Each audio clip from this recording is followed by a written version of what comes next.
Your welcome in YouTube channel math point B seven sir. तो आज की class में आप पढ़ेंगे कि मापांक और पूर्णांक को कैसे ज्ञात करते हैं।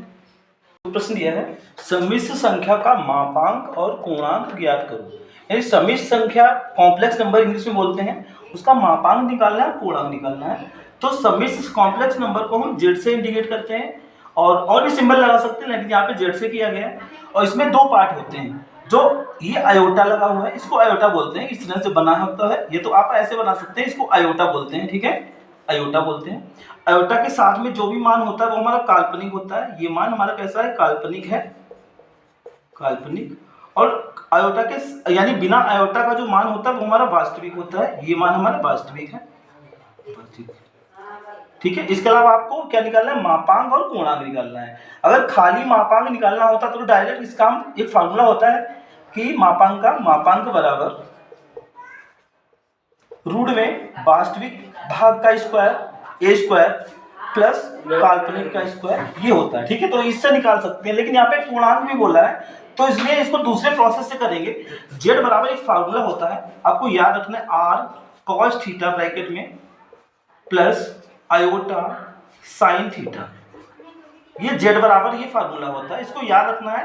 पोलर फॉर्म में लिखना होगा तब भी आपको इसी का यूज करना। और इसके बराबर में कितना है, माइनस का 1 है और माइनस का √3 आयोटा है। अब तुलना करेंगे, पहले हम मल्टीप्लाई करेंगे, तो ये बनेगा R cos theta plus iota R sine theta, ठीक है, बराबर माइनस का 1 माइनस का √3 आयोटा। यहाँ पे चाहे आयोटा को पहले लगाओ या आर के बाद में लगाओ, कोई इशू नहीं है, ठीक है। अब तुलना कर लेंगे, यानी जो वास्तविक पार्ट है वो वास्तविक के बराबर हो जाएगा। तो क्या समीकरण बनेगी, आर कॉस थीटा बराबर माइनस का 1, क्योंकि ये वास्तविक भाग है, ये वास्तविक भाग है, इक्वेशन फर्स्ट हो गई। और जो आयोटा के साथ में मान होता है वो काल्पनिक होता है, ये भी काल्पनिक है, ये भी काल्पनिक है। तो क्या बनेगा, आयोटा को छोड़ के लिखेंगे, ठीक है, आयोटा नहीं लिखा जाएगा, ये बनेगा आर साइन थीटा, ये बराबर में कितना हो जाएगा, माइनस √3।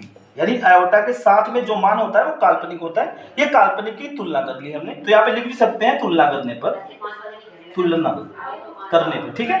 ये समीकरण 2 बन गई। इसके बाद में क्या करना है, समीकरण 1 का स्क्वायर प्लस समीकरण 2 का स्क्वायर, दोनों के स्क्वायरों को हम जोड़ लेंगे।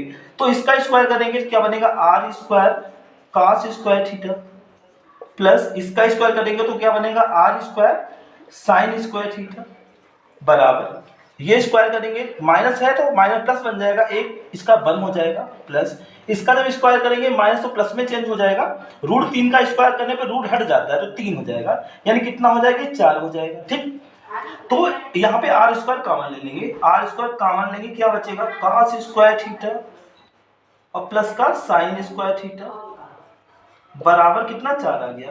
तो ये तो मान आपने पढ़ा है हाई स्कूल में ही, 1 होता है, sine square theta plus cos square theta सर्व संख्या है, 1 होता है। तो 1 की मल्टीप्लाई जब आर स्क्वायर से करेंगे तो आर स्क्वायर की वैल्यू कितनी आ जाएगी, 4 आ जाएगी।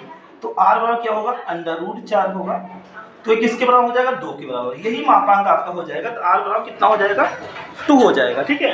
वैसे रूट हल करने पर हमारा मान प्लस का भी आता है माइनस का भी आता है, लेकिन यहाँ पे प्लस का लिया जाएगा क्योंकि मापांक मतलब दूरी हमेशा धनात्मक होती है। दूरी कैसे धनात्मक, तो आर की वैल्यू कितनी हो जाएगी, 2 हो जाएगी।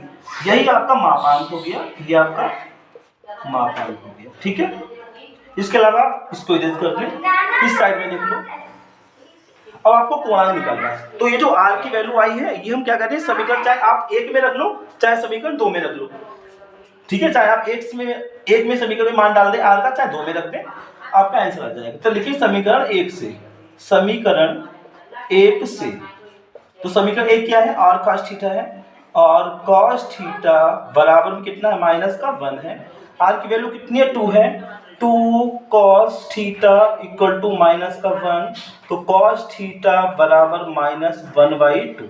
यहाँ से आपको ये देखना है, साइन से मतलब अभी नहीं है, ठीक है। ये 1/2 ये कितने cos का मान होता है, तो cos 60 का होता है, आपको पता होगा cos 60 का मान 1/2। तो यहाँ पे थीटा की वैल्यू कितनी आ जाएगी, 60 आ जाएगी, क्योंकि cos 60 का मान 1/2 होता है। लेकिन हमें कोणांक निकालना है, तो कोणांक अभी नहीं है। कोणांक के लिए आपको क्वाड्रेंट पता होने चाहिए।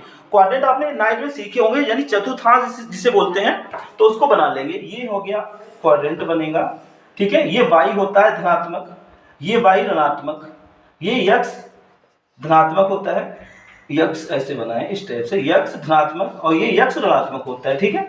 यक्स अगर प्लस है और वाई भी प्लस है, दोनों का प्लस प्लस है तो पहला चतुर्थांश होता है, ये द्वितीय होता है, ये तृतीय, ये चतुर्थ क्वाड्रेंट होता है, ठीक है। इसमें निशान देखो, यक्स का माइनस होगा और वाई का धनात्मक प्लस का होगा, दूसरे में ये होते निशान, तीसरे में दोनों निशान माइनस के होते हैं, ठीक। यक्स भी माइनस का, वाई भी माइनस का, चौथे में यक्स तो धनात्मक होता है और वाई माइनस का होता है। तो ये कोऑर्डिनेट आप नाइट पीछे सीख चुके हैं, ठीक है। तो कोणांक कैसे निकालेंगे, कोणांक बराबर अगर पहले चौथांश में आ रहा है तो कोणांक का मान हो जाएगा थीटा के बराबर, ठीक है। अगर दूसरे में आ रहा है तो कोणांक का मान हो जाएगा पाई माइनस थीटा के बराबर। इसके अलावा अगर तीसरे में आ रहा है, ठीक है, तो आपका हो जाएगा माइनस ब्रैकेट में पाई माइनस थीटा के बराबर, कोणांक का मान बता रहे हैं। और अगर चतुर्थ में आ रहा है तो यहाँ पे माइनस थीटा के बराबर ये होता है। तो आपको चेक करना है, बहुत आसान है चेक करना किस क्वाड्रेंट में। देखो पहला मान माइनस है, ये देखो दिख रहा है आपको, ठीक है। दूसरा मान भी माइनस का है, दोनों माइनस के हैं, तो दोनों माइनस किस में है, तीसरे में है। तो तीसरे चतुर्थांश में क्या होगा, लिख भी देंगे तृतीय चतुर्थांश, तृतीय चतुर्थांश। और तृतीय चौथांश में कोणांक फार्मूला हो जाता है कोणांक बराबर माइनस का पाई माइनस थीटा। अब मान डालिए, ब्रैकेट होता है यहाँ पे, अब वैल्यू पुट करेंगे तो ये हो जाएगा माइनस पाई, माइनस है, और थीटा की वैल्यू कितनी आई थी 60। और 60 को रेडियन में कैसे लिखेंगे, तो रेडियन में भी आपको पता होगा पाई बटे 180 से गुणा कर देते हैं, पाई बटे 180 से गुणा करने के बाद रेडियन बन जाता है, 60 3 बार जाएगा तो रेडियन में पाई बाई 3 हो जाएगा, तो पाई बटे 3।